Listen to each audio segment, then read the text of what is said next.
Hey, Andy. Hey, Nick. How are you? You ready, man? Yes. Special call finance committee meeting. All right, guys. Everybody, find a seat, please. Look, I did it. Are you proud of me, Walter? You interrupted me. Sorry. All right. No. All right. Allegedly. Okay. Let's go. Sorry. Let's go, guys. Let's go. Special call finance committee meeting / budget hearing for September 3rd, 2024. Counselor Smith, Here. Waltney, Here. Alamon is out, and Brandt here, and Harden's out. So you Okay. got 3. We have 3, so we have a quorum. And this is only one item, which is 030925, request for consideration of the 2025-2026 budget presentation from our city manager, Mr. Adams. We're also going to be hearing from both of our police chief and our fire chief here in a minute. I just want to start by saying thank you to everybody who's here. And we, as everybody has heard me say, this is going to be a little bit different from what we've done in past years. We are going to hear from Mr. Adams to start with tonight for a general review of our revenue projections. And then we are going to go into departmental presentations from Chief Broadhead and Chief Ross. And within those presentations, they are going to talk about all the aspects of their departmental budgets that have changed over last year. So any new personnel requests. We will talk about capital projects that are involved in their budgets. We might get into more detail about those capital projects when Kale presents or when others are talking about things, but we will get an idea of what their capital requests are going to be for the budget. I want to ask everybody to we're going to have to be patient because this is a new process. It's different from what we've done. So everybody kind of just bear with us as we get through this, especially this first one, because this is like our test case for tonight. And I think, we've mentioned several times that myself, Andy, and Walter, in addition to Mr. Adams and Alex, were involved in the preliminary budget discussions with the department heads. That is something that had never happened before. We always kind of showed up in here on the first night of budget hearings and we got our binder and we were like, okay, this is what's happening. So we were able to be there a little bit in the beginning of the process and were able to discuss some of those items. In fact, one of my favorite questions that I had when we had the department head meetings was, if you had to give up something in your budget, what would that be? So there has been a lot. I want y'all to know that while we might not see as much sacrifice in this room, there have been things that they have given up before we've gotten here because they knew that, the ultimate goal for us and for Mr. Adams and for all of us is to create a balanced budget that is fiscally responsible but accomplishing the goals that we want to accomplish. And we want to set up the new council and the new mayor with a budget that's going to be workable for y'all. So keeping all of that in mind, I also want to use that as a way to manage everybody's expectations because we do have some large capital expenses that are going to hit this budget. We know what some of them are. We may hear about some new things that we weren't quite as aware of, but that means that other things have to be sacrificed because there's only so much money and we have to be responsible and we have to make the decisions that are on a priority list. So just knowing that going in, and I'm going to turn it over to Mr. Adams to kind of start us off with a run through of our revenues, and we're going to wrap back around to this at the end once we've gone through all the departmental budgets just to kind of catch everything up, but we want to start out tonight by giving everybody an idea of what those revenues look like. So when I talk about operational funds, that for everybody's sake is the general fund. And that's Fund 1. And on your budget that is clipped together, you will see the first couple pages talks all the revenue that you see in the estimates that were made. And so we have a slightly higher estimate of what we believe we'll be getting in.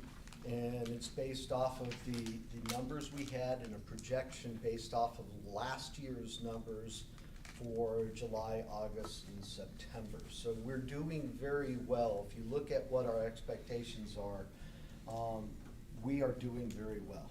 Now, the thing that you'll see across all the funds on the fund sheet that you see, which is up here, is as you go down that, each one of those funds is what we will talk through, but not necessarily in order of fund by fund by fund. We're gonna talk by directorates, and that will lead into different areas, but at the end, the council members have said we will cover down on all the funds and make sure we check that block in that. At the same time, if you look down here at the bottom line number here, is remember I requested $3.32 million from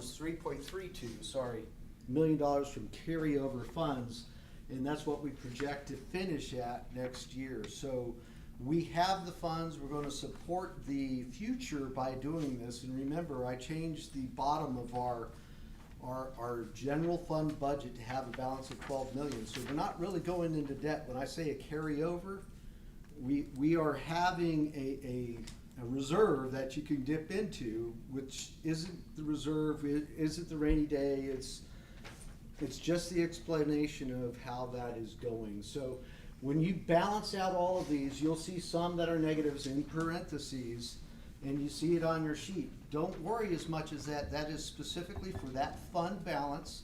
We're authorized to spend money from the general fund into those areas, so it is not an issue.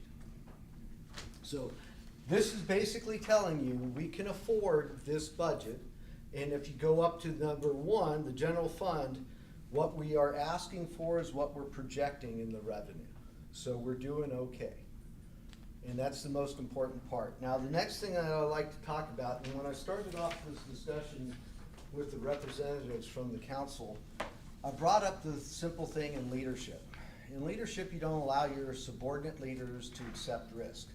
You need to know the things that they're accepting risk on, and you need to either resource them or remove requirements.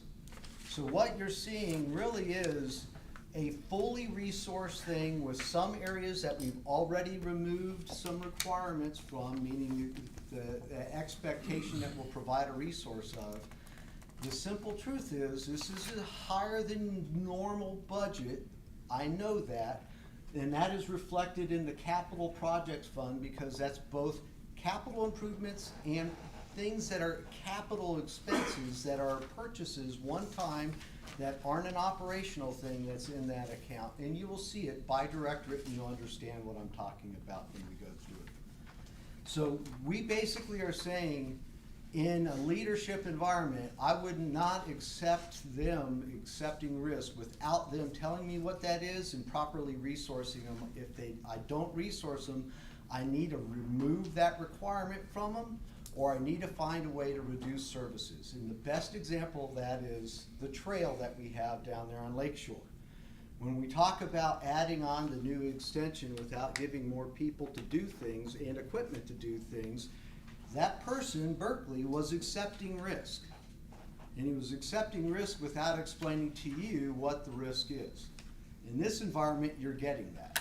And that's the intent of this discussion as we move forward. A lot of these things are going to be changes every single week as we do this, and that's why I was saying, hey, let's do this electronic. So I'm giving you this a paper copy.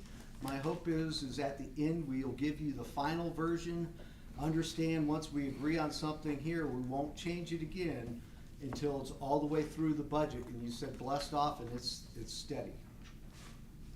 What you're going to see from each brief is understanding that the level of service that we are providing right now will stay the same. These are the changes from that level of service, and that's what's going to be discussed. We're not changing anything else. If it's not up on the screen, it's not being changed. It's the same level of service. So you have an example, a spreadsheet that explains the PAYCOM personnel for both fire and police. That's there for you, but that's integrated into the budget, so understand that. But PAYCOM does it a little bit different, and it's cleaner and it's easier to understand, so that's why I provided that to you. Are there any questions before we hand it off to Clyde? All right. Okay. Thank you. Thank you. All right, Brandon, take it away. First one of the first budget in a new direction. Very special. Good, because mine's pretty simple. As he mentioned, that we are mostly keeping services the same as we have right now, so we go to the next slide. I don't have any full-time firefighter requests. Just a quick recap. Currently, I have 76 full-time firefighters. Full-time personnel. That is one administrative assistant. So that's 75 firefighters, certified firefighters, including myself. 2 part-time admin assistants and a part-time logistics support. My request for new employees this year is on a part-time basis. And the reason, I know what weight full-time employees carry. Retirement benefits, insurance, I understand that that's big. So I'm trying to complete some services that I think we need to do while utilizing part-time, and I've been able to capture some of the retirees that we've had leave. So these are people that we don't pay retirement benefits on. They are eager to stay here and be a part of the team, and we've also invested tens of thousands of dollars in their training over the course of their career. So particularly the fire marshal that retired, he has agreed that he would be more than willing to come back in what the personnel board would let us bring him in as a fire prevention inspector. He has a ton of knowledge about the city of Homewood, a ton of knowledge about fire codes, particularly some of our problem areas. He's been dealing with those for years. So this is a really good resource for a little bit of money to bring him back in without all of the benefits that are gonna be long-term. Basically, he gets paid for what he works, and then when he doesn't work, he doesn't get paid. So, and he is more than willing to do that. So my request for people this year is 2 part-time inspectors. I already have my admins and my logistics support. Those are already technically in place. So my wages is increasing to $125. That is my request for people. And they also would not would they qualify for overtime if that was needed, or They no? would not, Because they 'cause are they have only to- getting yeah. paid by their hourly. And there's a new state law that passed that I'm trying to figure out exactly how fire medics can now make up to $59,000 a year, 57. It just got the thing from the the RSA. Yeah. So they will actually be able to work more than your typical part-timers without having to worry about the contributions to RSA, which adds another 18% of their salary. So that is I think it's a really good use of our money. It's gonna help us out tremendously in the fire service side, particularly the code enforcement, where we're gonna focus in on our problem areas and be able to put some more resources there. And I would like to double up on that. If you think of the apartment complexes and the issues we have, the most strength that we have is a fire marshal going in and investigating and creating the tickets and Paper trail. holding them accountable for it. And I have 3 people in the fire marshal's office currently for our entire city, so it's one of those things that we've looked at adding more. This is the best case for where we're at. Yeah. So, any questions on the personnel aspect? Well, you Chief mentioned, I'm sorry, go ahead. No, I'm Go sorry. ahead, Nick. No, go I was ahead. just gonna say, so out of the 2 new positions, that's about 70,000 of the 125,000? That's about where we're at, yes. And you mentioned you have obviously our recently retired fire marshal who's planning on coming back in. Do you have somebody identified for that second position? I do not yet. I have a couple of retirees that have showed interest that left the city, but I need to make sure I can get it through the personnel board before I go digging into Yeah. what they'll get paid and Yeah, stuff like that. sure, okay. So, How is our ambulance, I know we had upped our ambulance service and we are staffing that, or we're not staffing that? No, that's we're not. what We're that's contracted. okay. We're contracting. we have 4 dedicated trucks to Homewood, a 24, 16. However, that 16 is actually here 24. The company has chosen to, without an additional cost to us, keep it here 24. A 12 and an 8. We have only had 1 instance in the last year. So they took over January, so we've Yeah. only had 1 instance that they had to contact Rocky Ridge. Now remember, in their contract, we required them, or they offered and we accepted, that if they can't be here on scene within 20 minutes, they would pay for somebody else to come do it. Okay. That has only happened 1 time in that time. So I think our relationship with them is a whole lot better. We are definitely holding them accountable. They appointed a full-time liaison to us. We're basically the only city that pays them currently. They are looking at some other contracts, but anytime we have a minor issue, they're in my office going, hey, we're gonna fix it. So they've That's good been news. really good to work for. Great. All right. Other questions on people? So on my line items, I had, go back one, back just one. 1 second, Brian. That's okay. Showed you wages, uniform. Although it says that we went up because we expect 5 retirees next year, it's $7,500 would be what it would cost me to replace them in uniforms. The actual line item actually went down a little bit because we transferred some stuff for our TAC medic program that is gonna move into Chief Ross's budget. It's just a little better suited to come out of his. I don't know enough about it to make informed decisions, so. But that new hire did increase slightly. We expect 5. Okay. All right, next slide. And I can't remember, Brandon, what do you consider fully staffed? 80? Or are you fully staffed at 75? Staffed. You're fully staffed at 75? As of this week. Okay. My two new hires are in the office right now. The last one will start next week, and I will be 100% Okay, fully staffed. that's great news. It is. So all the other line items were either level, down a little bit, or just within a 1% of where they were. We did reallocate a little bit of money, like you'll notice that we moved a little bit from one line to the next, just to better suit where we were spending our 5-year trains, but no major increases at all. All right, so, go ahead. No. Big numbers here. Yeah, big numbers. Big numbers. But I think I wanna make sure we point out the $750,000 for the truck that will be here is scheduled for completion October the 15th. We ordered that thing 2 years ago, almost 3. That money has been in the capital accounts, so, but it needs to, we weren't 100% sure, made sure it got held over, so we wanted to allocate it in this budget, just to know that we're there. That money we already owe. That's $750,000. The $2.8 million for our truck, and as that, I think that's a little bit high. I think I can push that number down, but I would rather come to you at 2.8 and come back at 2.6, 2.5 than I would start there and go to 2.8. But that is not needed until 2029. Brad, you have my apparatus plans. So many of you know we have a 20-year mobile equipment plan. We account for every one of our engines. Our fire engines are 10-year frontline, 10-year reserve, gives them a 20-year life. That gives us a little bit of buffer if something happens. So we had one with a catastrophic failure. We were able to hold on to another one for 2 years until the new one came in. But this current year, we are set to replace the engine one. That's the one that's on or will be here in October. I do have a request in here for a new resource. The 2026 mini pumper is a new request. It is a service we have not offered. The driveways that we have in Homewood are not conducive to our fire trucks. We are buying smaller trucks, both engine 2 that came in 24 and the one that will be here next year is shorter and narrower than our older trucks, along with not quite as tall, but they still can't make a lot of our driveways we have. Our construction has boomed, and I get into polite discussions with Kale on a regular basis about you can't build there, we can't protect it. Up on Frisco Street's one of the ones that we have been back and forth forever. This will allow us, it is basically an F-450 chassis, so it is like a pickup truck, but it'll have enough of a pump on it and hose that it can make it up these driveways and essentially take our engines from the street and put the equipment, the hoses, everything we need at the top.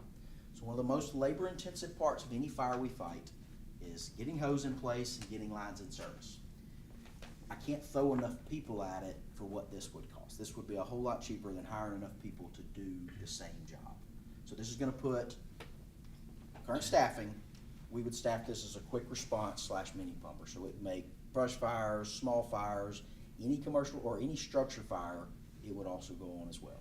Cheaper to operate and a whole lot more efficient from our side.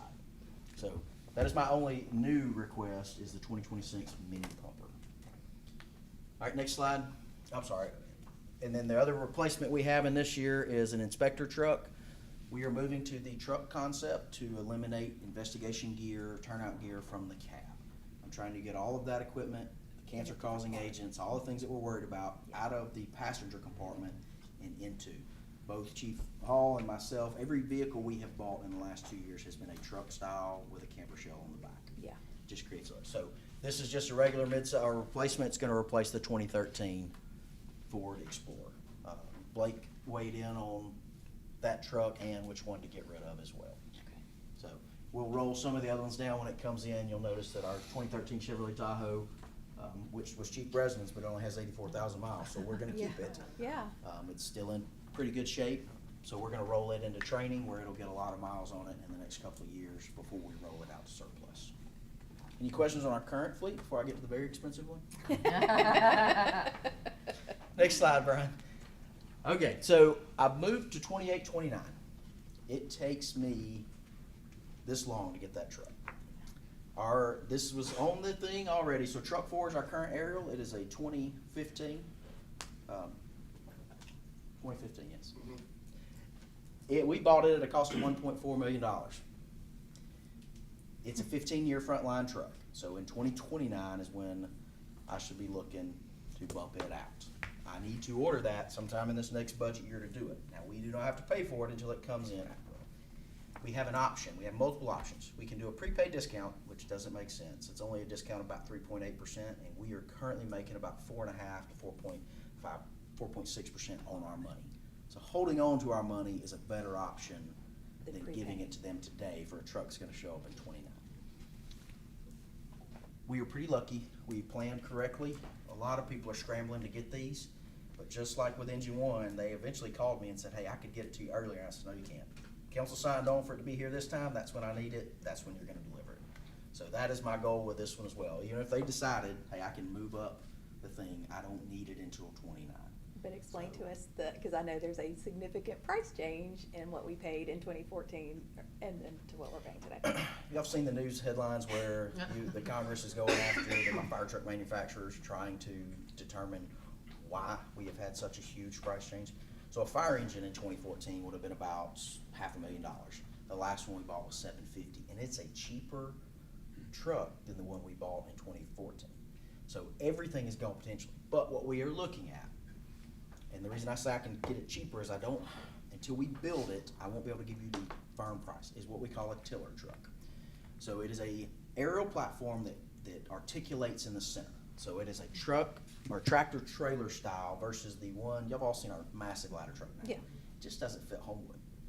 We have narrow streets, we have tight turns, we have cars parked on both sides of the road. We need something that is more maneuverable.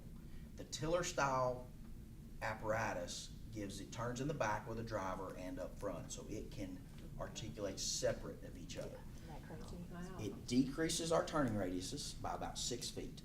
So it also allows us to hit those offset barriers. So if you've got a car here and a car up here, you can then get between them a lot easier. Birmingham has one. Auburn just got a brand new one. Hoover's putting them in service as well. All of them have raved over how much maneuverability they have.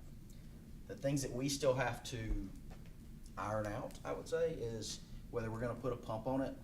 If we don't put a pump and water on it, it significantly reduces the cost. However, I'm waiting on some answers from our insurance rating to make sure that that's not affected. Yeah. Currently, we're a 3,500 GPM department, which means on every fire, I have to have 2 engines and a truck company, or we don't get that rating, which we're a 1, top of the Yeah. nation. I'm very proud of that. So if they come back that there's a way we can put a pump without water, then that's what we'll do, and that'll decrease that cost a little bit. But 2.8 would be the max that we would pay for this, and we would start the build out after this budget's approved or this purchase is approved, and to get you a firm number on the contract. So, any questions on the apparatus? That's the biggest number I got. Well, and you will have to have, I mean, because I've seen those, in most big cities, they have the articulating trucks. They're kind of crazy to watch go.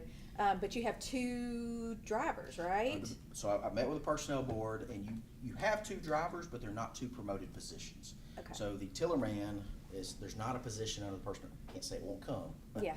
Because tillers are relatively new Right. in this area. But the tiller man in Birmingham, they're not a promoted position. They're just the senior firefighter. Okay. So Okay.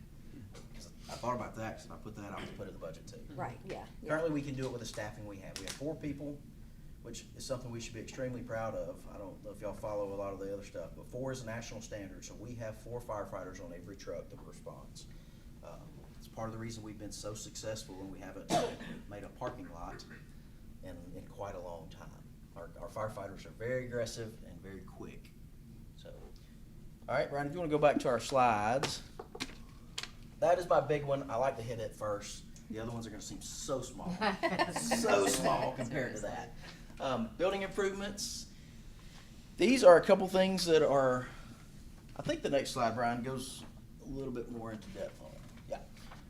Yeah. Things that are more than repairs, but would be capital. So our live fire trainer at Station 3, we have our training program our training grounds that we have built out. Part of NFPA 1403 requires a second burn room. That's a new requirement. That is to put in that second burn room, which will be up top, along with the stairs, the emergency access, everything that's required for that to be a NFPA compliant training center. And we have recruit school coming up where we'll be doing live burns there. It's a thing to watch. I'll make sure y'all get an invite. Yeah, please. Station 3 AC replacements, those are about 16, 17 years old, and they're on their last leg. We've had Lee patch them together as much as we can patch them together. So, Station 1 roof, if you have a chance to build a new building, do not put a flat roof on it. Never. It's a 2010 building, and we're gonna have to replace the roof over the front office. And then all of the shower pans at Station 1, there's 5 showers, they're an epoxy material, they're peeling off the wall, and there's water getting in behind them. So we're gonna need to rip them out and either tile them back or put something there. All right, next, unless somebody has questions. Our furnitures, this is common with us every year. These are just our life cycle replacements. Mattresses, box frames. This year we are gonna try to put a different bed frame in the stations. It's gonna have 3 drawers. We have 3 shifts, A, B, and C. So on the bottom, it'll have 3 drawers so they can put their bedroll in to free up some space in their lockers. So they leave all of their stuff, their uniforms, all that at the station. So that is one thing we're doing. And then, of course, just office chairs, they're awful. Next slide. All right, equipment general capital. This is pretty much in line to, it is just out of date and aging equipment. I did pull down, if you go back and look, fire hose has been extremely high for the last 3 years because we did a full replacement plan. Now that we are fully up to date, we have another 7 years to go for that. This is just if we damage sections or something happens in the process. Most of this is pretty standard every year. PPE, the 85,000, that is our gear. That's the 3 new hires we have now and the potential 5. So I guess we already ordered 1, so it'll be up to 6 new hires for next year, along with any life cycle replacements that we have. Right. Any questions? I know that's a big number at the end, but not after 2.8 million, it's not. Next slide. Okay, equipment medical capital, this amount is up from the previous years. We typically do a standard amount each year to replace, I won't say disposable, but end of life cycle items. We are asking for a inventory machine. So I hate to use the term vending machine, but that's essentially, it's like a Pyxis you see at the hospital. So we are now carrying a lot of controlled narcotics. So we have fentanyl, ketamine, morphine. We are required to carry some of those by the state, but we have also found that in cardiac arrest, chest pain, particularly severe injuries, extremity injuries, those really help our patients if we can get them on board in the first 10 to 15 minutes. So because we are now carrying so many more controlled products, we need a way to make sure who's getting access to them. Paramedics are the only ones that are allowed to touch them by the state rule, and we are supposed to have them behind 2 locks at all times. So on the fire trucks where they're stored, they have an exterior lock, and then the medic has a key to the interior lock. On the battalion car, they have what we call a med vault, which is a code they punch in so we know who's touching it. And at Station 1, we're trying to add a machine where if you use the product, you will have to put your run number in, your medic number, and it will dispense it to you only. And then it keeps track of every piece of that we win. Not just meds, we're going to put in quick clots, our high value items, so our little CO2 detectors that we have, those things are about $700 a piece. And I want to make sure where they're going. I just want to know that we're actually using them and that they're not walking their way out somewhere. I don't think they are, but I think accountability is extremely important. So that is a request in there, and that's about $40,000 of that $7,500. So, equipment safety capital. Knox box systems is standard for us. That is $4,500 that we use for key secures or anything to do with our Knox systems. Anybody know what our Knox system is? No. So we have a box on every business in Homewood. If you build anything new, we make you put a box. It has a key to your business. Our key fits everyone in Homewood. So if you look out, when you go out to City Hall and you go out the front door on the left, go around the corner and you'll see it hanging on the wall. We have those at all businesses in Homewood, and it keeps us from tearing up their doors. So our rule is when you build a new business, new permit, new business license, we require you to put one in. If we come in and don't use the key and break your door, then we have to pay for it. That's only happened once. We fixed that. But it keeps us from fire alarms, things of those nature, from having to do damage to our businesses. Now, so that is just the upkeep of our system, our software, any key secures. So the key is not on somebody's key ring. It is in each fire truck with a unique code to get it out so that we know who had it, when they had it, how long they had it. So when Chief Ross calls, I can eliminate the suspects. Yeah, seriously. Vehicle safety equipment. So that's any updates to our fleet that we need. So safety, cones, all of the stuff you're saying here, and then we do some decals out of there. So if something happens to a decal on a truck, and we have to resurface it, so put new naming or something on it, it comes from that account. The big one here, and what you'll see go up, is traffic preemption. That is something we are working on. The mayor had asked me to look at the Highway 31 project, and I feel pretty confident that they are gonna split the cost with us through the A-Trip grant that Kel got. We've reached out to them. They are gonna do it at that, I think it was an 80-20 split that we Yeah, had on that yeah. project. So we'll only be paying the 20% of those. If we need that money, I would like to still have it, and I'll just find some other intersections, because we only have 10 currently in the city that are covered.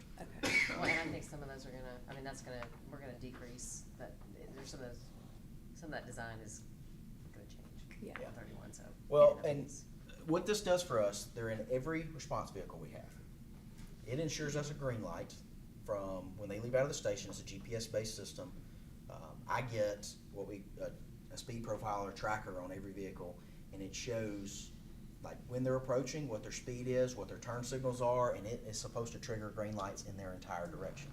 We currently have them at Carr and Green Springs, Broadway and Green Springs, and Lakeshore Green Springs, and then a couple on 31. 18th and 29th is probably our most used one. So if you get stuck there, there's nowhere to go. Yeah. So when you give the truck a green light, they can get through your intersection a whole lot easier. Yeah. So my request is to add 8 new intersections, and then our new engine ones come in, and we'll put the system on them. Yeah. All right, next slide. Radios increased, and the reason is Motorola notified all users that the Apex 6000 model, which is what we currently carry, anything with the AN in the model number is out of service life. So what that means is not we can't use it, we are still using them. It just means that if they break, they will not send them to Motorola to repair them. So what we typically do with a radio is if it breaks, if they run over it with a fire truck, we don't have a lot that break, but if they run over it with a fire truck, we send it to Motorola for $750, they'll depot repair it, send you almost like a brand new radio, which these things are $6,000 a piece. So $750 is a bargain. Well, we're not gonna be able to do that moving forward. 80 of our radios are AN models. So my goal is to buy a couple each year, and as they break, replace them, and hopefully we can get, replacing 80 radios at one time is a huge ask. I think we will be perfectly fine replacing a couple a year. Since 2016, we've only had about a dozen that have broken, and most of those have been able to repair. So. Now, they are older than in 2016, so they are going to start breaking more frequently. So my request is that we start buying 10 a year until we get those 80 knocked out. And then we won't have this one big fleet from this point moving forward. I'll have them staggered over years, so replacing them will be a lot easier than a big lump sum. Computer capital. So we are one of the only departments that kept some computer in our budget, and the reason is we have a whole system that does not touch the city IT network. It runs our patient care network. We run them on iPads because they are cheap. The product we use has an app for iPad. It's designed for iOS, but I can replace a whole lot of iPads for one of my GTAC computers because they were about $4,500 a piece. Those iPads we're getting through the Apple government account for $400 or $500. They're so much cheaper than that. So when we had the discussions, that was decided to leave that in our budget because it doesn't touch IT. Now, Brandon's still involved. Sure. But he's asked us to leave that in ours. And then software capital, so you guys know we use Telestaff. Telestaff is the premier scheduling software for public safety. We have met with Paycom and we have a plan. Payroll is no longer being implemented manually. We are taking it into a spreadsheet and uploading it to Paycom already. This will allow us to build that map so it will be done automatically. It kind of takes the human error out of it, but this is a one-time fee. Telestaff is in our maintenance contracts like it has been. So, any questions on those? No?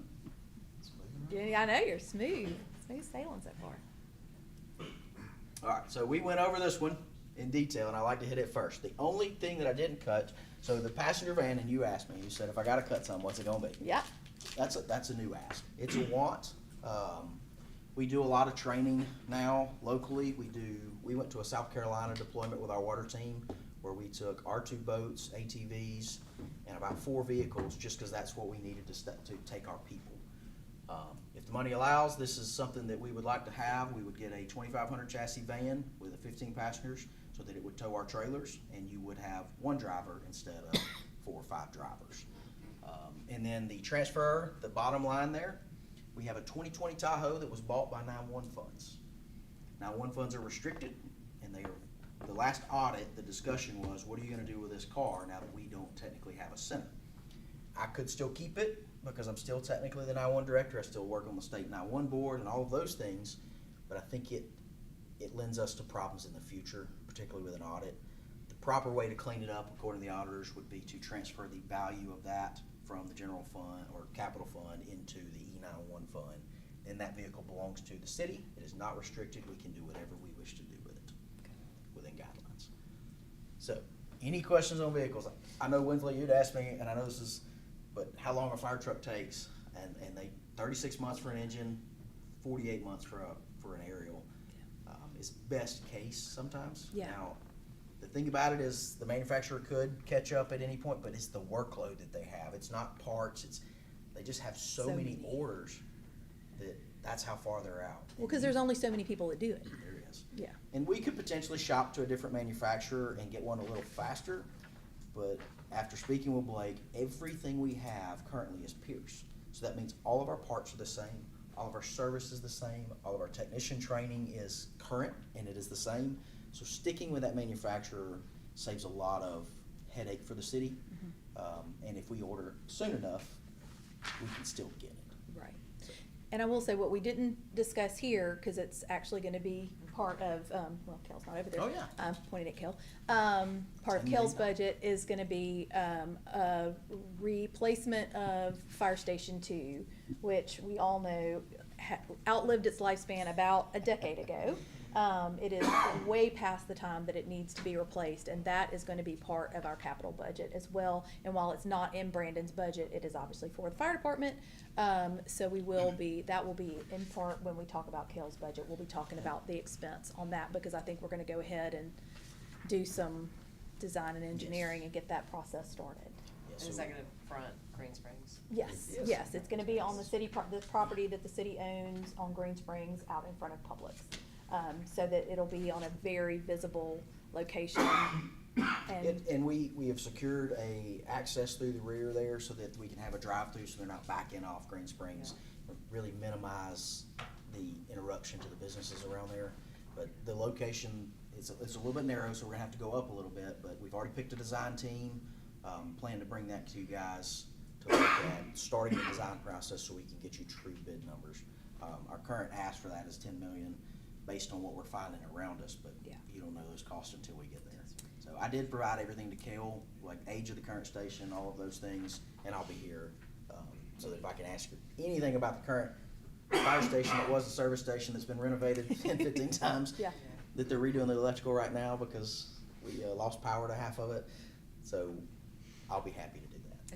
Is this the one that we were also, the bathroom, the showers? and Yes, yes, the okay. bathrooms are bad, everything about it's Yeah. bad. Yeah, we had been talking about replacing it for a little while, and Yeah. then COVID hit, and everything just kind of. Are we doing anything at 3? I felt like we were doing something. We just at did We a did gym that, at we just 3. did The gym, that. So- that's what Yes. I was thinking And we about. added the safe room. Yeah. Yes, and That's right. yes, the safe room, and That's they right. love the safe room, by the way. Yeah. But the gym that we put, a gym and a safe room and a Yeah. turnout gear room at 3 has really opened up the bay.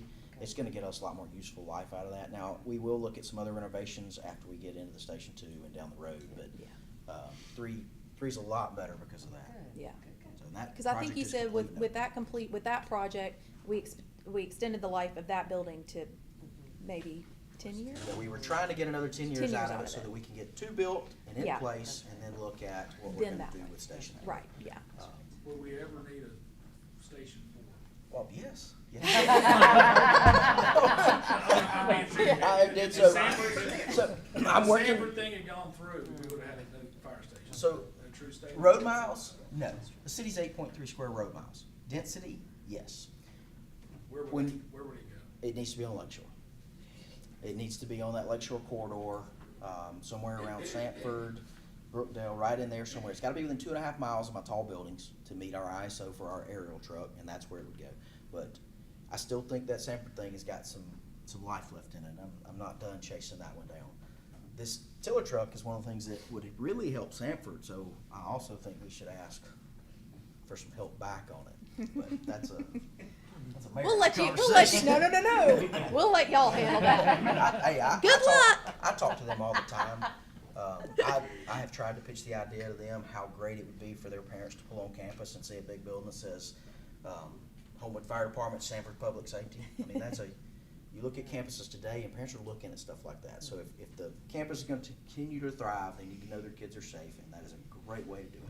Their current I'll tell public. you, I think they would agree with what you just said in general, that having, not necessarily as they turn on campus, but just in general, having one near there, that they see that as a benefit to the parents that they are essentially marketing to. And I think talking to them about that in the future, that conversation has been initiated, and talking to them about that in the future is something that I think that the future council will have the opportunity to do. I might have it where President Beck gets a text or a call every time we go over there. So, that tends to help. Well, and proximity to Brookdale would be helpful too. Yeah, I can get an Right. electric golf cart. Yeah. It just goes right next door and back. Yeah. I have a question before. Chief Yeah. Broadhead, on the mini pumper, you may have referenced this already. Where will it be stationed at? And you mentioned the tiller, no additional staff. Is it the same thing for the mini pumper as far as people going on to each scene responding?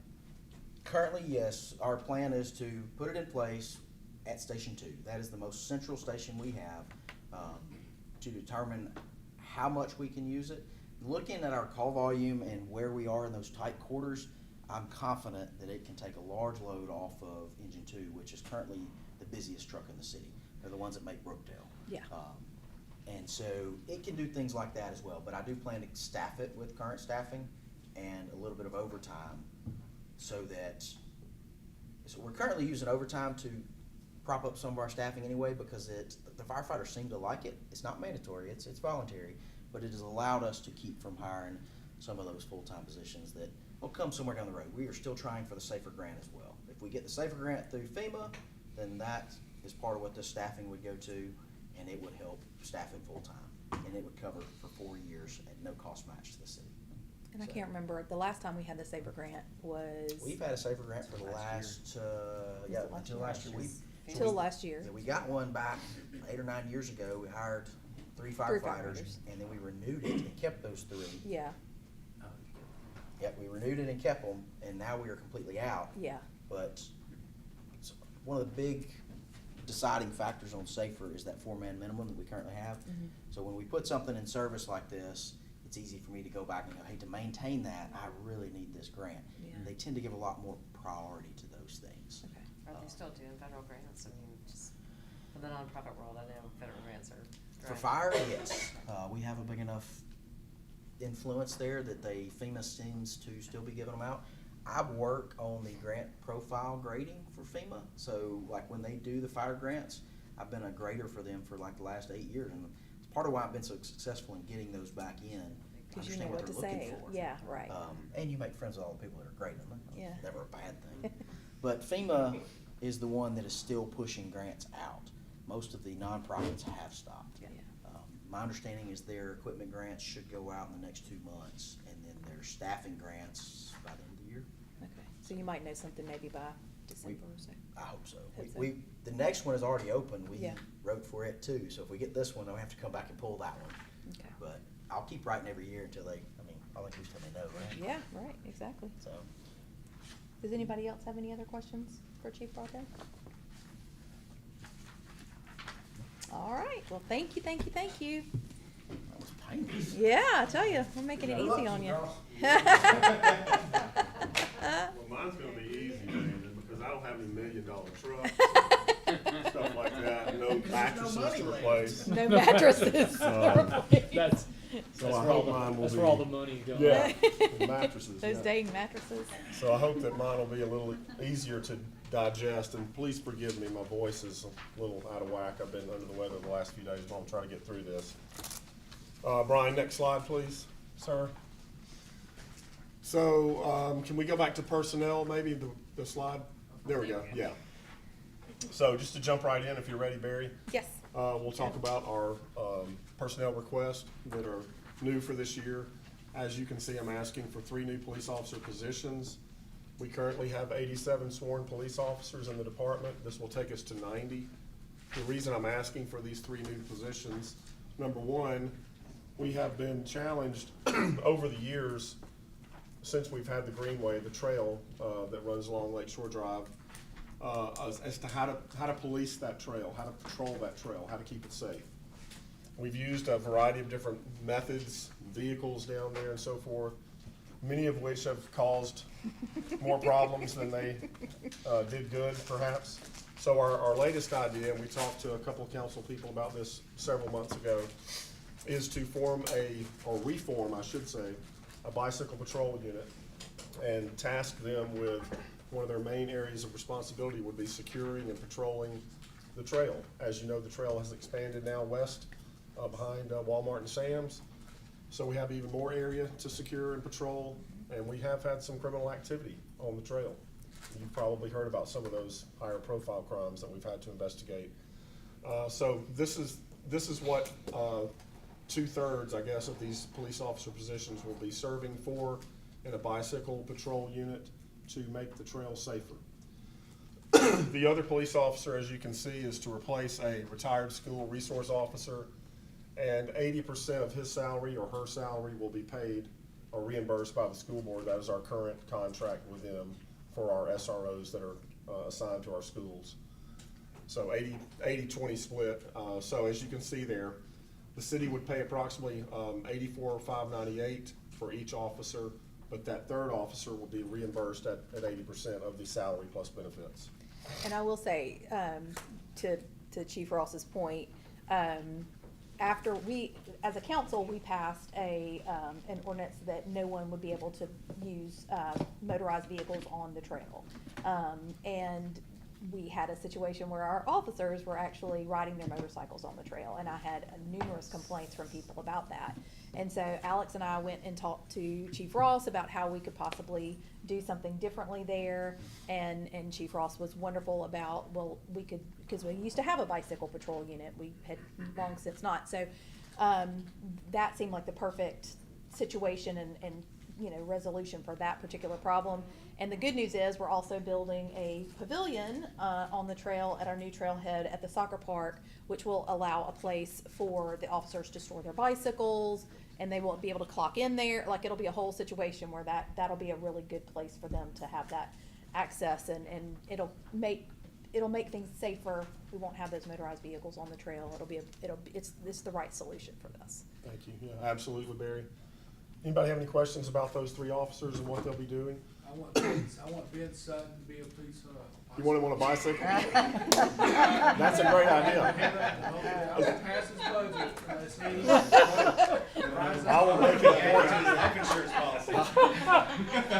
I will make it a point to tell him that. Good physical fitness too, by the way, you know? He and I both. Pedal power, so, yeah. But these bicycles that we're gonna ask for later, you'll see, they do have electric assist, so, Yes. you know.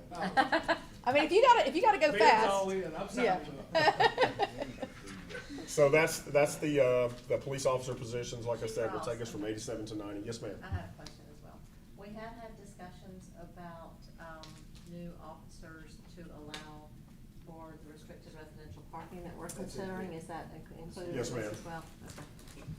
It's not full-time, so it's a different line. Yeah, we'll touch on that in a few minutes. Melanie, thank you for bringing that up. Anybody else with regard to these officers? Okay, so the next part there is the corrections officer. The corrections officers work in my jail. We have a 34-bed jail. It is obviously staffed full-time. Sometimes we have 5 people in jail, sometimes we have 25 in jail. It just depends on a lot of different factors, but we really need to beef up the staffing of our jail because our current staffing, sometimes we have 1 person working in the jail, and that's not safe. We've had numerous problems with regard to interactions between corrections officers and the inmates that we have there, that we're responsible for everything concerning them, their welfare. And I think we're in a better position, especially from a liability standpoint, if we have a minimum staffing of at least 2 corrections officers at all times to ensure the safety of those inmates and to ensure the safety of the people that work in the jail. So as you can see, it's about $75,000 per corrections officer to increase that staffing by 2 new officers. And that's it for the personnel request. Ryan, if you do the next slide. But we do want to, go back up please. We do want to point out that in the mid-year review, we would want to be able to discuss these because we still think they're relevant, having another correction officer and the administration clerk. But that's one of the things we cut in being able to make sure that we have a budget we can afford. Yeah, thank you, Glenn, for bringing that up. That was something that was done between myself and Glenn, and that is a great point. We would like to look at that, if possible, at the mid-year review for additional staffing as I had originally requested. These are our general fund line item requests that are different than what we had last year or maybe the previous couple of years. We've gone up in these particular items for one reason or another. The wages line items is how I pay my part-time people.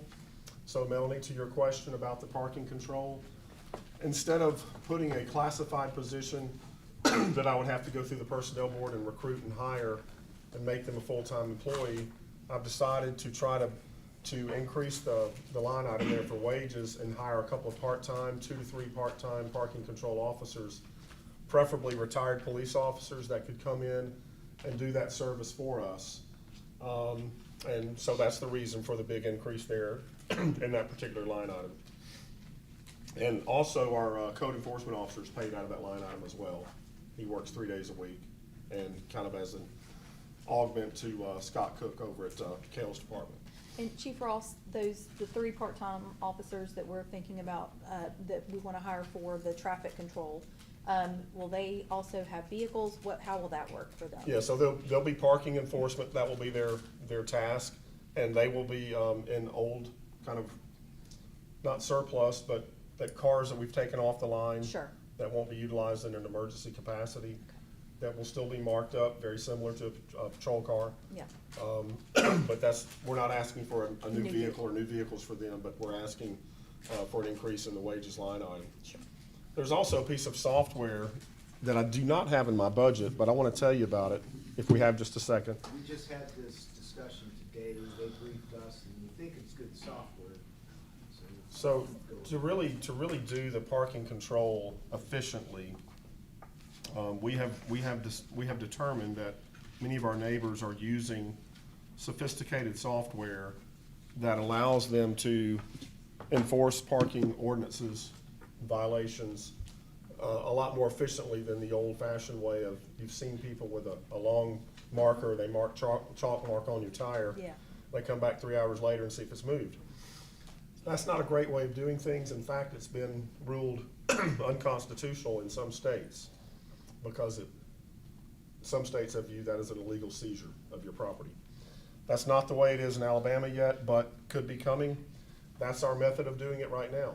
If we were to purchase this software, this company that we had a meeting with today, it would be done electronically where we would purchase a license plate reader from this company and then the associated software to run that LPR and some handheld devices that the officers would use to drive down St. Charles, let's just say, and it would be able to detect whether or not they had a parking permit, that they had gone through the proper channels of saying, hey, I live at 208 St. Charles, and this car with this tag number is supposed to be here, parked legally.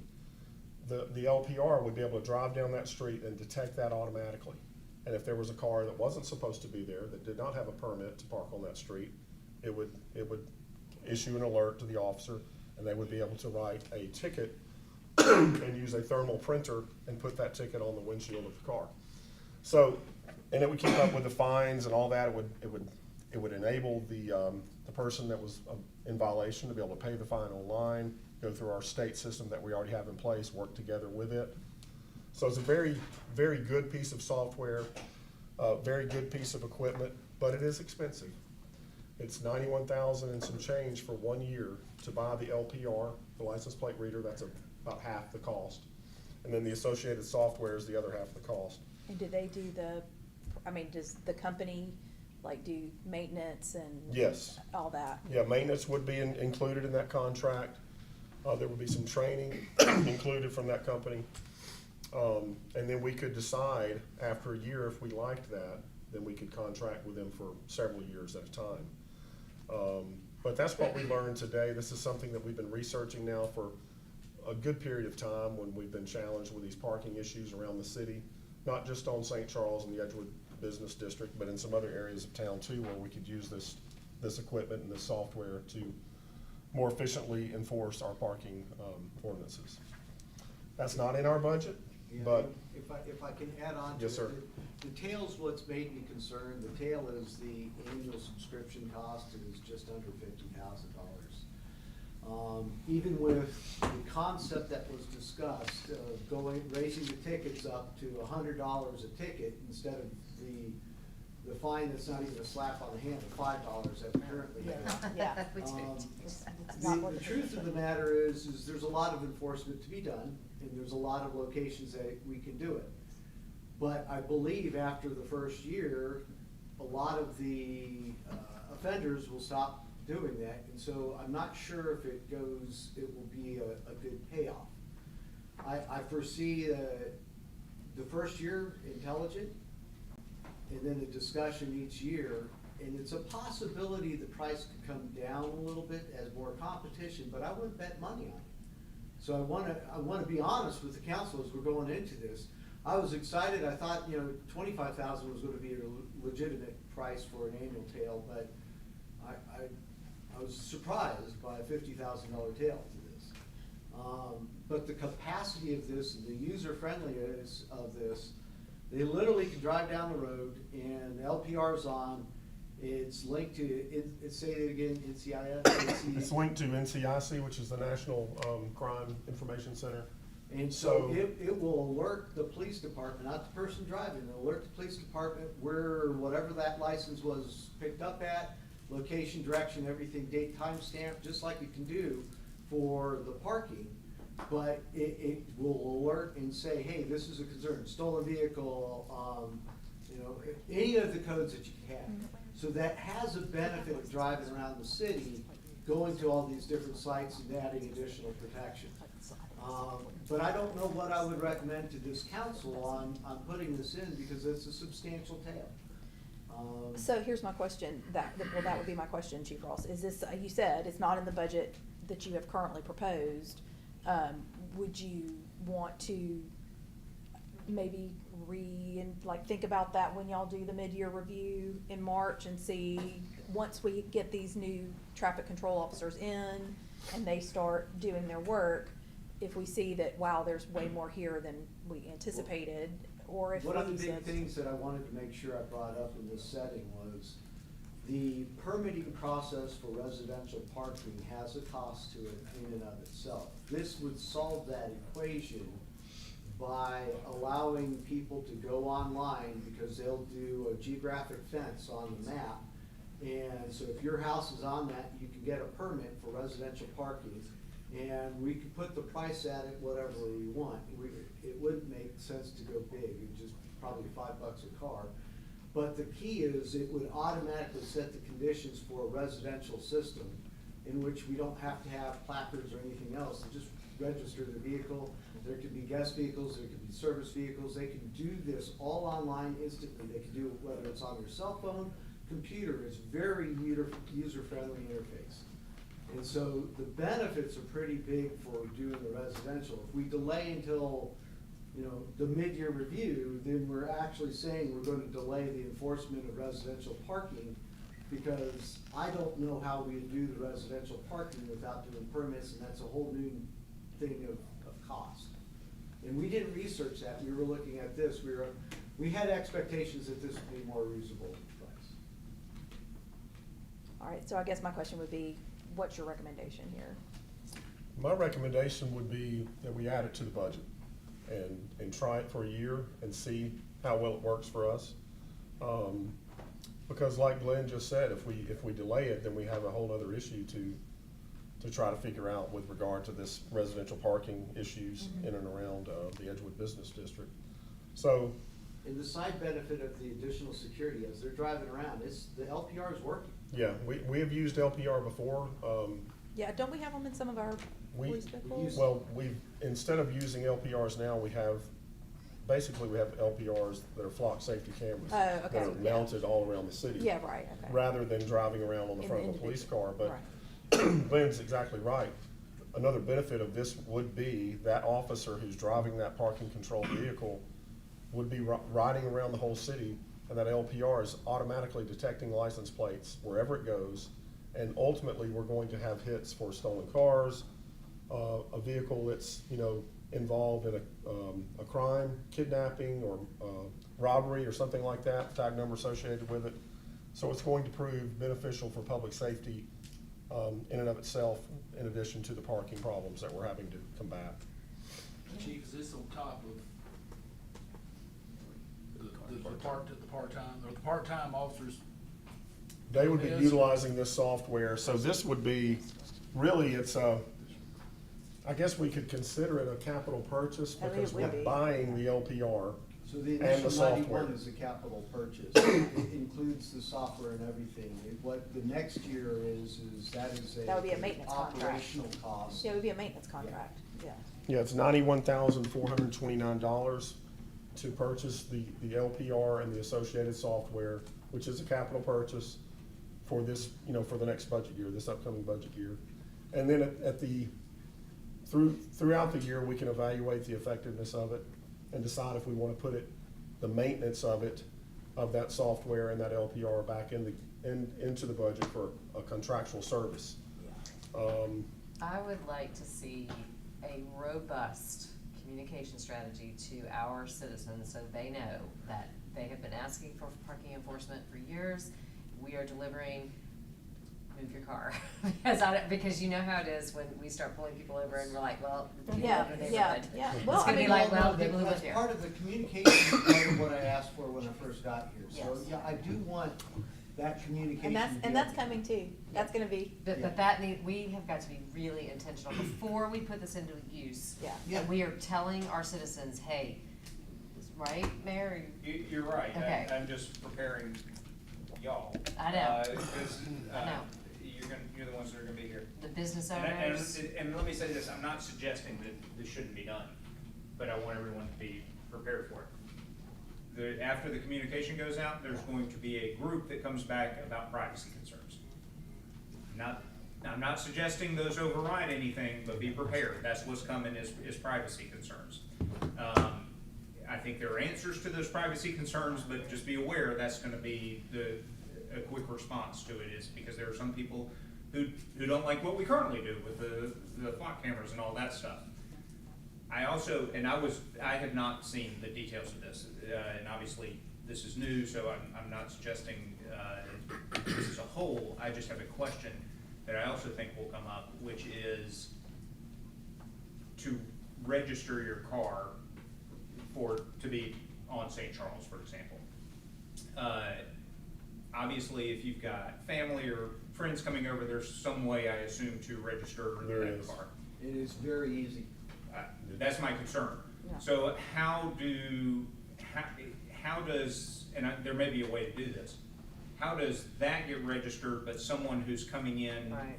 not to visit family, Get- how are they not able to register? And I'm sure there's a way to do that, but I know that question's coming, so that's why I'm asking. So the requirement, we asked the question.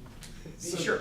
The requirement is straightforward. When you sign up for the residential parking, you have to have an address that's in that residential geofence.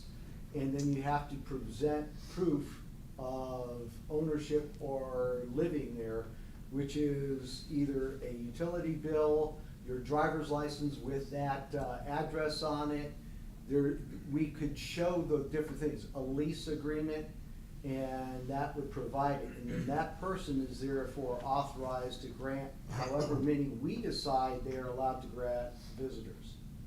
And So only a resident can then Correct. sign up, register someone else to come, and then I also assume there's some way to do a sort of temporary registration. Service, for service visitors. people. For a Visitors night, and services. weekend, whatever. Visitors, service And there would be people. no decals, there would be no placards, the permit would actually be your tag number. Your tag number would be recognized by the LPR, so that we wouldn't have to ride down the street and look for placards hanging from the windshield or decals on the windshield or whatever. And the other part is the system, because of the way it's set up, it's camera-based also, so it takes the pictures and it shows the car and it's geo-positioning it and it's doing a date and timestamp. So it does everything, and so when you write the ticket, you have that electronic information, all the proof is gone with that as part of the file. So when they go online and look, they can see their vehicle in that place at that time for the duration of that electronic ticket being in the system. So until they pay it, it's there. So, and it's A lot linked of with our cities- law enforcement, our court system. We've learned during this research and so forth and meeting with these folks that a lot of cities are employing this type of software to do their parking, if not farming it out entirely and letting a private company come in and do What it. about Farm Mobile and Yeah. stuff like that? We looked at that as well. Fee base for parking fees to pay for the system, and I've been resistant to going to parking fees for spaces, and that you have not heard me once recommend putting a parking cost. I've been in cities that discuss it and it blows up beyond your belief. They say we pay taxes for it, we don't wanna pay again. And it gets pretty bad. So, they have no problem with saying, okay, we were supposed to be here for 3 hours and we're here 3 hours and 50 minutes. Yeah, okay, that's a ticket. But we also have to put enforcement. That's one of the things we talked about in the ad hoc. You have to have enforcement, which has a cost. You can't just have the $5 ticket. It's gotta be at least $100. Is this what Ward 1 wants, and this is what you Well, want? you know, this is not the neighbor-friendly thing that we talked about in the ad hoc committee. We talked about decals and hangers for your guests. This does certainly make it easier in terms of implementing and I guess enforcing, but this is not exactly, seems more commercial friendly to me than neighbor friendly. Well, I think it's just making And- it Yeah.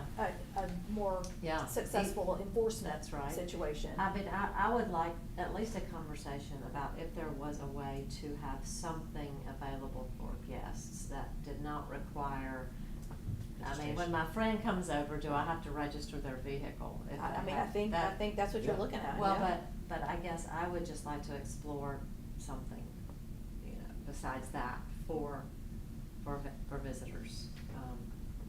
Because I don't see how it makes sense to, I mean, a lot of people don't have driveways. You know, if you know somebody's coming over, but somebody stops by and they get $100 ticket because they parked on the road and we didn't have time to register and we didn't know they were coming. They're knocking on the door and the car drives by and I don't really, Well, I I mean, think I- we need to talk about that a little more. Yeah, Talk well, and I about will say, that. like, my thought was, I mean, if somebody has their parents in for the weekend to help take care of their kids and they just forget to register, and then the grandparents end up getting this giant ticket because they came to take care of their grandkids, Yeah. somebody's not gonna be happy. I I don't mean, think. in that's gonna- general, the day-to-day, you know, generally speaking, for the people that are parking when they shouldn't, and for the residents who have their car registered, I think it makes sense. I think the visitor is a little more sticky. All right, well, do we need to put a pin in this and? I would say we've got a whole month to make a decision Yeah, on this. okay. Yeah, And talk- and I would just say this, I think you're gonna run into those problems regardless once you have the residential permit parking, Agreed. right? There are gonna be some people who don't put the sign up and get a ticket, there are gonna be some people that, if you do the electronic, that they're gonna run into that problem. that's a consequence of residential permanent parking, unfortunately. And I don't think there's a way to get that out of the system. I suspect what you're choosing between is better enforcement and privacy. Those are the two things you're weighing, right? It's much easier to enforce and gonna be much more effective with the electronic stuff, but you're gonna lose some privacy and potentially some convenience with that. I think you're probably gonna end up with some people that are upset about tickets if you have residential permanent parking, period, because that's gonna happen. There are gonna be times where people don't put the thing on their car. I mean, this happens in other cities. I had a cousin that used to live in Wrigleyville, right? And every time there's a game, Yeah. you better have your car marked, and if you don't, then you're gonna get a ticket. And it happened all the time that people got tickets, and even got towed in that situation. So that's part and parcel in my mind of a residential permanent parking, and we're gonna have to work through that regardless of which way we do it. I think, again, what you're choosing between is effective, efficient enforcement versus privacy if you're gonna go with residential permanent parking. But I would agree with everyone that we might need a little bit longer to discuss this than just tonight. Yeah, and I do want to give one restriction that I gave the poor chief here. I pointed out that the average age in the city is 29.4, and so they're not going to be electronic averse. So they're going to be pretty quick on their phones. If you look at my sons on their phones, and they're in that age group, they can put in something like this, and they showed us in a matter of a minute, they had the whole thing for a first-time registration done. Yeah, I think one thing we're missing here too is I can get behind parking enforcement downtown 100%. I'm not convinced that Park Mobile may not be the right direction to go there because it's not visually intrusive and the fee can be minimal.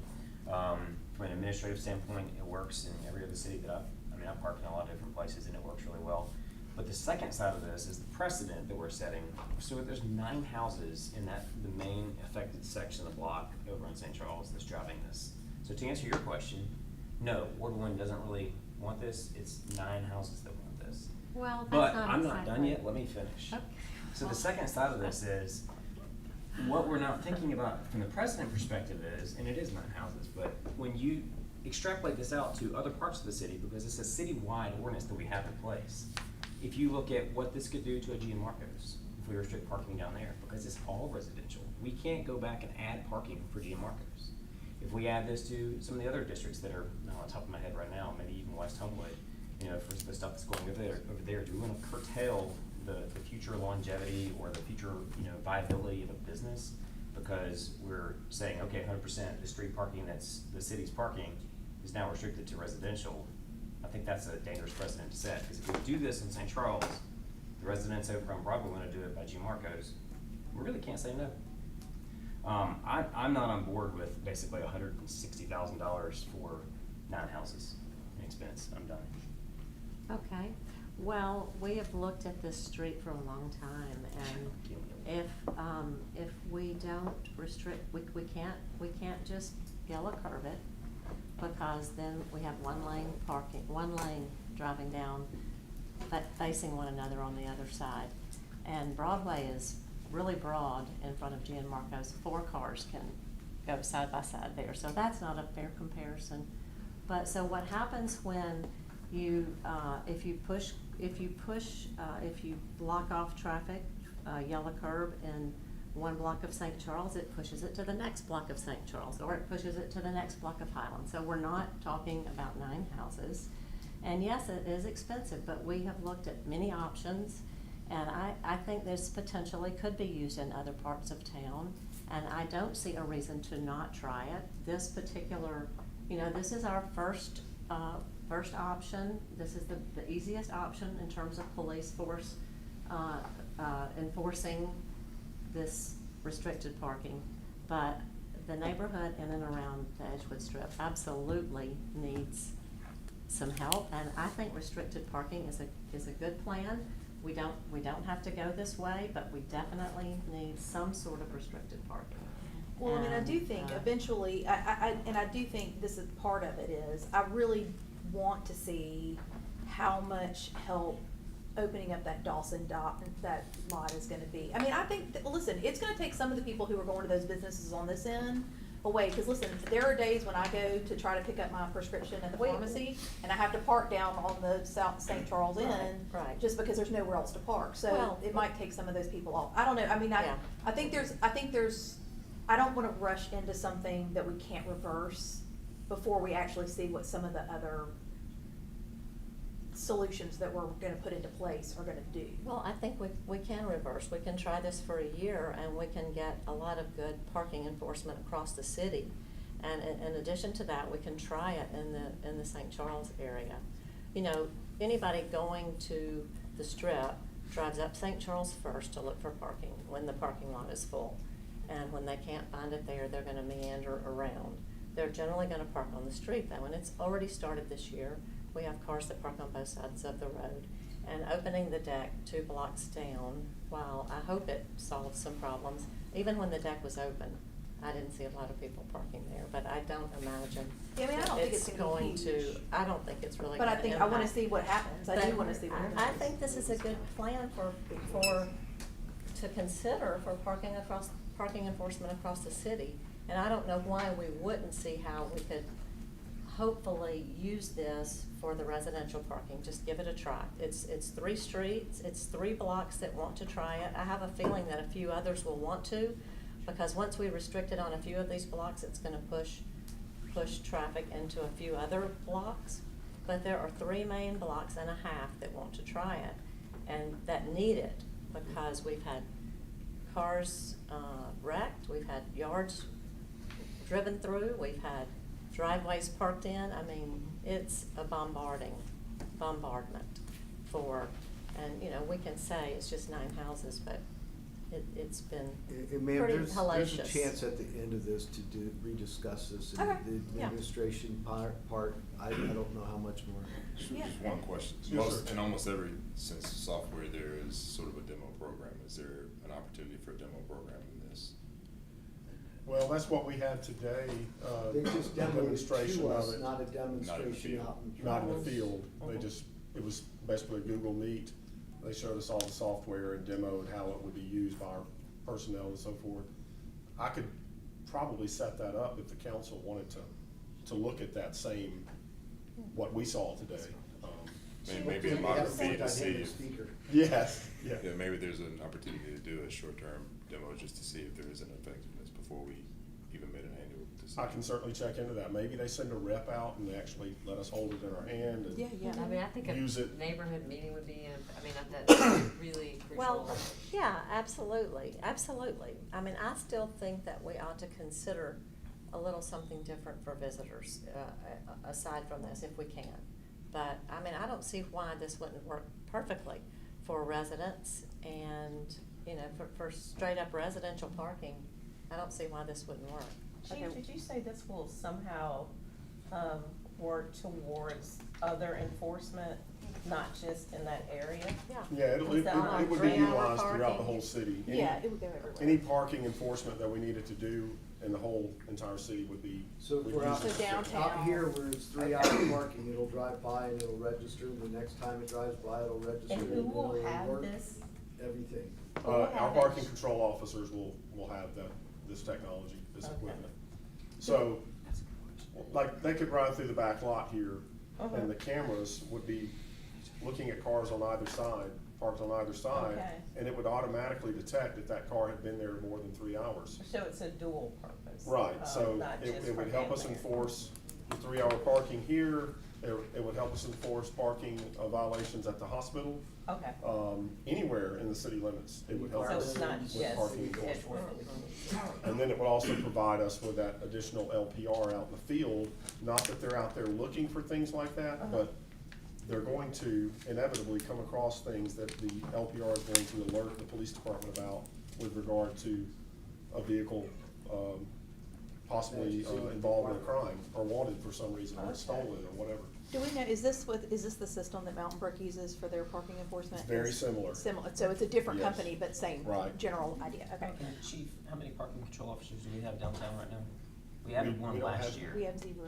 We don't have any parking control We have officers. one Our last year. patrol officers are having to do that right now. But we are going to be a patrol though. Yes. correct? So these 3 part-timers would not just do the residential piece, you would have They enough would do hours in the parking week. throughout the whole city, yeah. So, okay, they would be Yeah. able to do it with You know, being we've part-time. used Melvin downstairs, you know, our security here. Mhm. He's done some parking enforcement around City Hall from time to time. But these people that I would pay out of the wages line item, they would be strictly parking enforcement, parking control throughout the whole city. I think that is really important. I do, that's been asked for a long time. All right, so what we're gonna do is we're gonna put a pin in this particular item until we have some more discussions.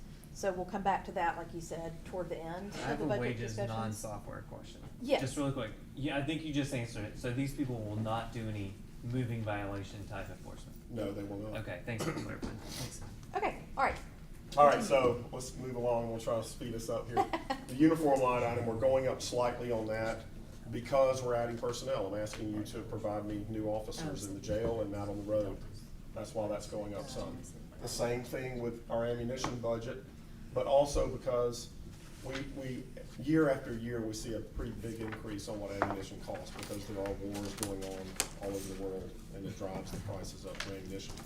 So that's the reason for those increases in those 2 line items. Yes, sir. Just so you know, he's taking this down from what was originally planned. And we didn't put it in red, but he took it down. My instinct is to bring it up again to you guys that realistically with the prices going up, he's probably gonna have a discussion at mid-year review. Yeah, okay. For the ammunition there? Yeah. Well, a couple of these. It's When I- literally through the roof, like Yeah. they're 3 and 4 times more expensive than it used to be. Yeah, I made some cuts in some of these things from my original request because I felt like we needed to present a balanced budget to the city. So it might prompt me, as Glenn said, halfway through the year, I may have to come back and say, look, we're running out of money for uniforms, or we're running out of money for ammunition to do our training. I don't wanna do that, and I will do my best, as you guys know, that have worked with me for a long time. That's the last thing I wanna do is come back and ask you for money. And I'll try my best not to do that, so. And I've been honest with you guys, I have 2 sons that are officers, and I will tell you, the more you train, the less likely it is that you won't go home. Because when the incident comes up, you'll be able to use your weapon and use it and save your life, and that's what that is. And more importantly, you'll hit what you aim at instead of somebody else who's a bystander. That's extremely important. This might be a Absolutely. silly question, but you always have to use real live ammunition to train as opposed to something else? Okay. We use other methods, but when we have a requirement from the state that all of our officers have to qualify at least 2 times a year, and they have to use live ammunition to do that. And we use other methods too, though, because we always train to a higher standard than what's required. Next, Brian, please. So our capital request, this is just breaking it down from different divisions within the department. It's a total of 1.4 million and some change. I'm gonna let you see how that breaks down, Brian, if you go to the next one, please. We need some new door access electronic control equipment. When we built the building 5 years ago, we kind of went bare bones with regard to the electronic keypads on each door within the police department. We've discovered, after having been there many years now, we need to beef up some security within the building itself. When I put these control pads in that allows access into a certain door, it records when that door was accessed and who accessed it with their code. So it's great security to have within the building, so I'm asking for $13,500 to be able to beef that up to make our building even more secure and us have even better oversight as to who accesses different rooms within the police department. Mobile routers and computers. We need 8 new mobile computers. We have a computer in every marked unit that you see out there on the road. They have routers too for internet access. We need 8 new ones to replace damaged and non-functional equipment at $20,000. Tough books is what we have on our motorcycles. We have 6 motorcycles right now that we need new tough books, computers, and the mounting hardware to support them at $24,600. We have to upgrade the technology. As you see, Windows 10 is no longer supported. That's another reason we're having to do this for that request. That's a total of $58,100 for those general capital requests. No questions? Next, Brian, in the Special Operations Division, these guys are our TAC officers, our SWAT officers, our SIU, our Special Investigations Unit that does drug and vice operations. We need some better or new night vision equipment. As you can see, $57,200 will purchase 4 sets of night vision equipment for our tactical team. It's bought from a GSA, a government contract, at a bid price. That will ensure that every officer on the TAC team has night vision capability. And those are Well, you get 4 of those for $57,000. That's right. I'm in the wrong business. It's expensive equipment, but it does have It a lasts for 10, 12. very long shelf life. Yes, Jody, thank you. The ballistic rifle plates, we need to purchase 42 ballistic rifle plates for our tactical team members because these do not have a great shelf life. It's about 5 years before it expires, and the last thing I want to do is equip one of our guys and girls with personal protective equipment that is expired. So that's the reason for that. The Swift pole camera is a deployable camera that we can stick up into this roof here, or in an attic space, a crawl space. It gives, it helps with officer safety, and it gives us a way of looking into areas instead of putting a person in there first. Yeah, I think you used the example of y'all had gone somewhere where you had to like look into an attic. And Yeah, instead we- of putting an officer's face up into the attic, you put this camera up and. That's right. There's been many calls where our SWAT team has gone out on, and they've actually had to get people out of the attic. They've run out of ways to escape, and then they've crawled into this attic or roof space. Yeah. These things are very usable, very, very handy in a situation like that. So that's a total of $104,400 for those things for our tactical team. The next slide. This is for our detective division, our CID, Criminal Investigations Division. We're asking to buy some voice stress analysis system. In years past, we have exclusively used polygraphs when we do our background checks, pre-hiring, and other things where we need to verify if somebody's telling the truth or not. The newest technology and what departments are going to now is this voice stress analysis. This will buy us a system, and it will include training for 2 officers, and we'll be able to use this in all of these types of situations rather than the polygraph machines that we've been using for so long now. It's $12,000. Next slide, Brian, please. For our patrol division, we have a patrol rifle program. You come to work for the Homewood Police Department, and one of the things you get issued right off the bat is a long rifle. I never want to put one of my guys and girls out in the field with just this. When they're going up against somebody with a long gun, it's not practical for them to engage them with their handgun. So we have a patrol rifle program. It is a very advanced, very successful program. So I'm asking to buy 10 new rifles for that purpose and the accessories that go along with them. Chief, how many rifles? I've seen these on the stuff in the past. How many do we have now? 87. And how One often? for every officer. And how So- often do they rotate out? Like how long, Yeah, what is their they do life? wear out. The barrels wear out. The uppers and lowers wear out at rates of time. But this would be to replace some worn out equipment and to furnish people that don't have one currently with one. So you basically got a 5-year rolling. Is that At 4? least. Sometimes they will last longer than that, depending on how much they're shot. The TAC team will go through theirs quicker because they shoot more than the average patrol officer. The next one is body camera maintenance, equipment needed to maintain the body camera evidence that we have to collect every day out in the field. That's $5,000 we're asking for that. Some of it's just as simple as the mounting hardware that the camera attaches to that we need to replace. This next one is a big one. This is for our tasers that we're using. It's a 5-year agreement to use these new Taser X10s. It's expensive, as you can see. The reason we're having to do this is because what we're currently using has been declared obsolete. The company that we do business with to buy these pieces of equipment will not support our current tasers, nor will they provide the cartridges that go into the taser. And as you know, our taser is our best, less lethal weapon. So instead of me having to go hands-on with Bo and beat him over the head with a stick or whatever. I can just simply touch, I would, look how big he is. It's gonna take more than that, Chief. I'm gonna tell you. I'd take 2 tasers on him. I'm just gonna tell you, it's gonna take a lot more than that. So, but I'm if not I hit gonna him, call you boys. if I hit him with that taser, he's gonna drop to the floor and do whatever I want him to do, so I put my handcuffs on him. I So- don't believe it, let's try. Demonstration time! Let's try it each way. Yeah. And let me just tell you this. Winslow, you wanna volunteer on some of this too?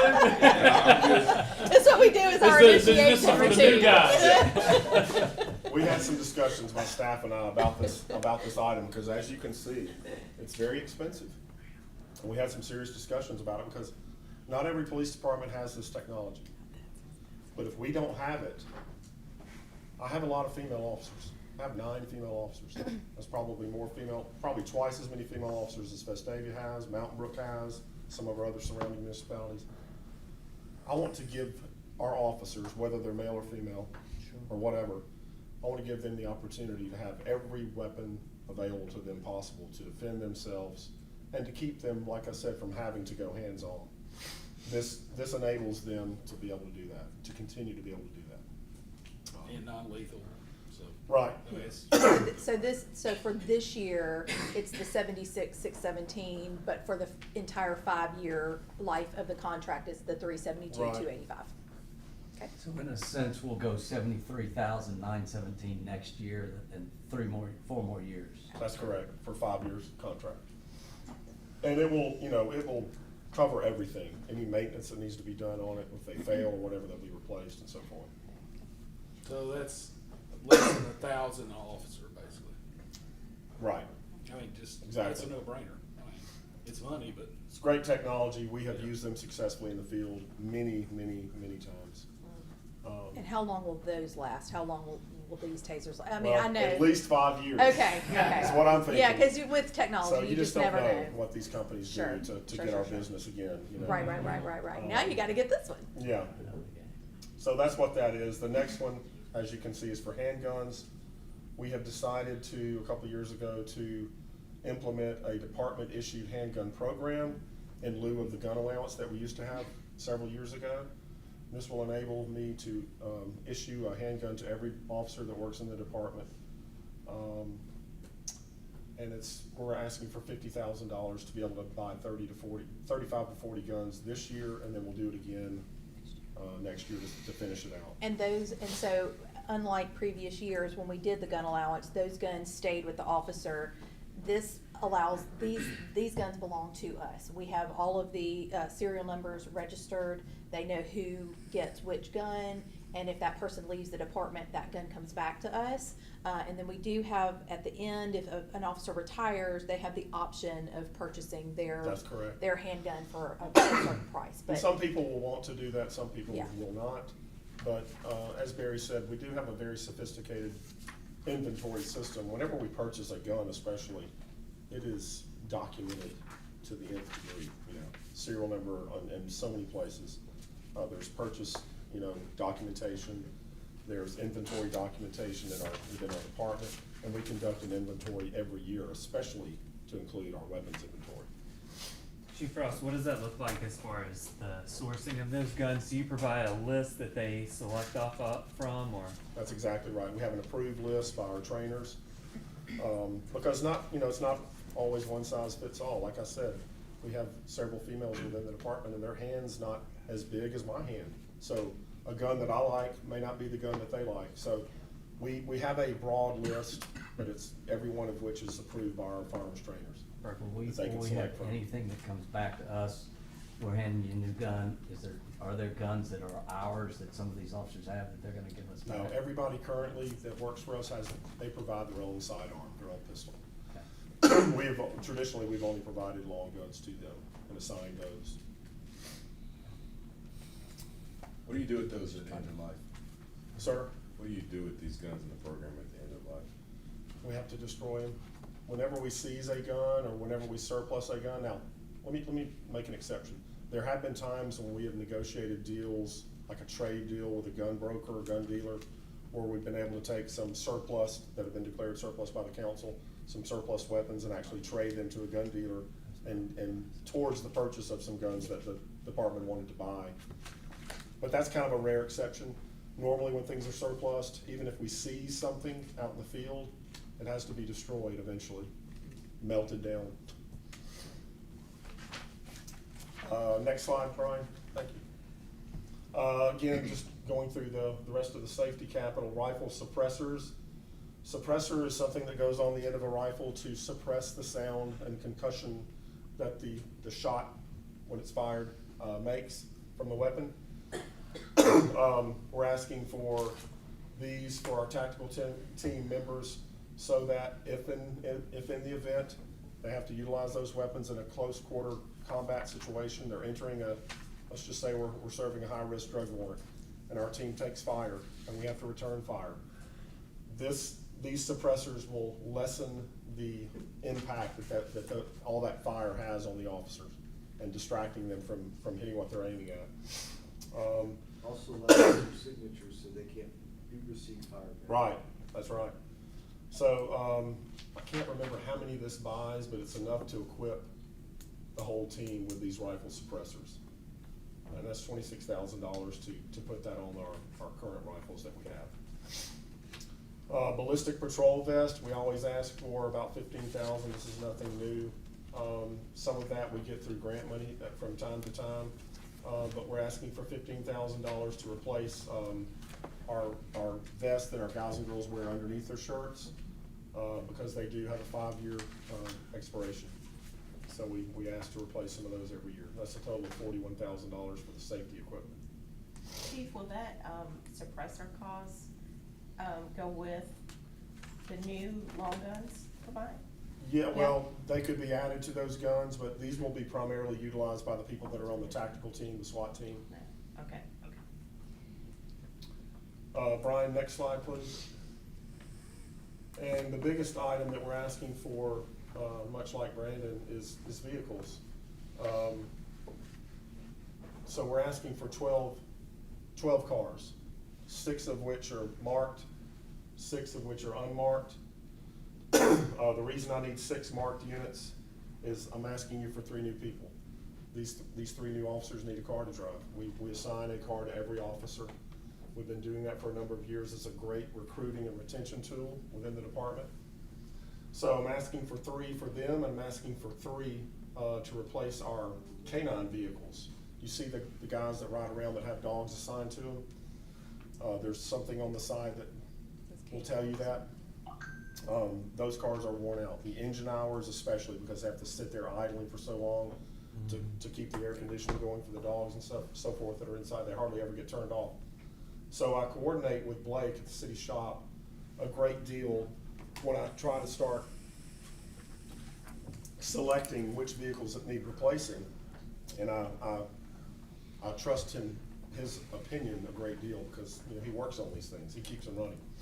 You can see what I'm trying to replace with these.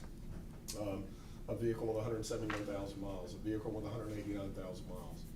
And by the time these vehicles get purchased and they get replaced, these vehicles might have 200,000 miles on them.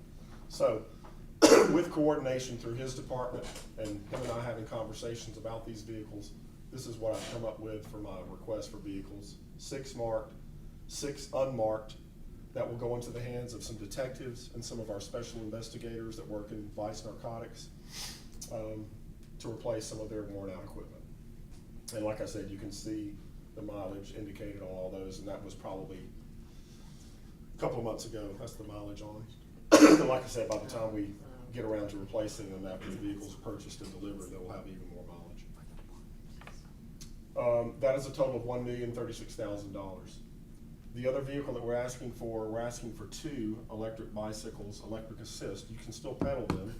Ben can still pedal, but he'll have that button there that he can use.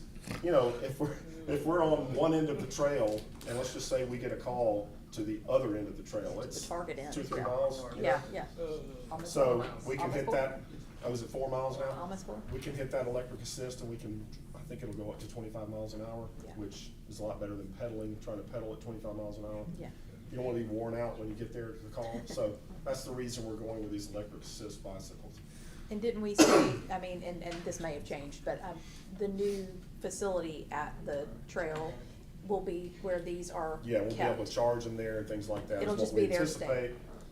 Hopefully Berkeley, but, yeah, we can utilize, hopefully be able to utilize that for that Space. purpose. It's on order, so it should be. Yeah. You know, I think this, Chief, thanks so much. I think this is probably a citywide question as far as consistency and not just your department, but it sounds like you're in coordination with fleet and we're maintaining some consistency in the vehicles purchased, right, for the sake of fleet Yes, maintenance? yeah, Blake is now in All charge. vehicles are going through Blake. Yeah, Great. Blake is determining like the build outs and everything so that we're getting the most bang for our buck. We're trying to, just like IT's got everything that's tech, he's doing everything that's maintenance. That's the good word. I just wanna make sure that was And we- still the plan. That's And we right. rely on him greatly for, hey, when he tells me we need to surplus something, we try to surplus it.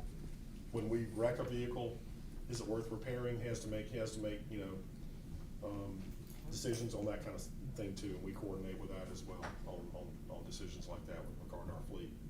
One of the positions we talked about too earlier, I think in wages, was an SRO position. Was there any follow-up conversations with the school board about capital expenses and their contract covering a split share of those costs as Oh, well? you mean like the vehicle for that officer? Yes. I mean, I don't know if we had I follow-up. didn't think we've ever, I think Dr. Cleveland and I talked about that many years ago when he was still here, and it didn't go well. Justin and I have not, I don't think we've had that conversation, but what they do for us, in addition to the 80% of the salary and benefits package, and the reason we determine that is we kind of look at how many days we have this officer and how many days they have it. And it works out to about 80% of the time they're with the school doing something, and about 20% with us. So that's how we came up with the 80-20. But it's salary plus benefits, and they reimburse us for a lot of their training too, and some of their materials. Like I send them to a conference every year to get their recert, especially for like active shooter training. The school board reimburses us for that. So in a perfect world, they would pay some of the cost for the vehicles that those guys and girls use. But I feel like we're getting a pretty good deal with the 80-20 plus a lot of the training that they pay for and they reimburse us for. It ends up being a large sum of money that they write checks to the city of Homewood for every year.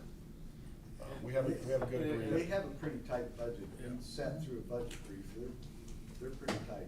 I just remember it being a conversation around this time last year. I was just Well, and curious then if I'll there tell you was any- another thing that the difficulty that Dr. Cleveland and I came up with was, or his question to me was, well, I don't wanna own these police cars. Yeah. The school board doesn't wanna own and then have to insure them, or can we give them to the city? There was some problems associated with It the gets ownership really complicated. Yeah. and the insurance of those If the vehicles. school board owns it. I think we do injustice by the school by providing the equipment. And especially since our officers do take their vehicles home, there's so much more room for things to happen. And then if they're on the insurance policy for the school board, gets squirrely. Yeah. You know, if I may, just the piece that the teachers, my wife, that the educators have at these schools with SROs there, Yeah. the compassion, empathy these officers, male and female, have to the students, and the love that's given back to students, and we're creating good character, good citizens in the school. So I don't care if the Absolutely. city, if we had to pay every cent to have Right. them there, we will do it. I mean, it needs to happen. Yeah, no, absolutely. We have To a- that, we to have a that really- point, yeah. what are we doing? Is OLS, is that So- gonna be a continuing thing? Is John Carroll Homewood? I've never really. It's heard not, of that's that. No, that's Birmingham. Birmingham City. OLS, we do have an officer there every day, but OLS, they pay them on off-duty job capacity. We don't furnish that since it's not a city school. But we do coordinate with them. I've had meetings with them, and they're very happy to have our guys and girls there every day as an SRO. But they foot the bill for it. They pay those guys individually, those girls individually. But we have a great working relationship with Dr. Hefner and his staff. I think we've got a good contract right now with them. And I'll just say this for Dr. Hefner. One of the first meetings that he had when he came here was with me about the SRO program. And since he's been in his position, and I've been in my position, we now, I'm kind of proud to say, we now have more SROs in our schools than ever before. We have every opportunity, we've bolstered the number of officers that we have in our schools, to the tune of, now we have 8 divided among the 5 schools. And there may be a time where we have, 2 at each school. Right now, we've got 2 officers at 4 of our schools. No, I'm sorry, 2 at 3. We have 2 at the middle school, 2 at the high school, and 2 at Edgewood, and 1 each at the elementary schools, the other elementary schools. But he's been very good to work with.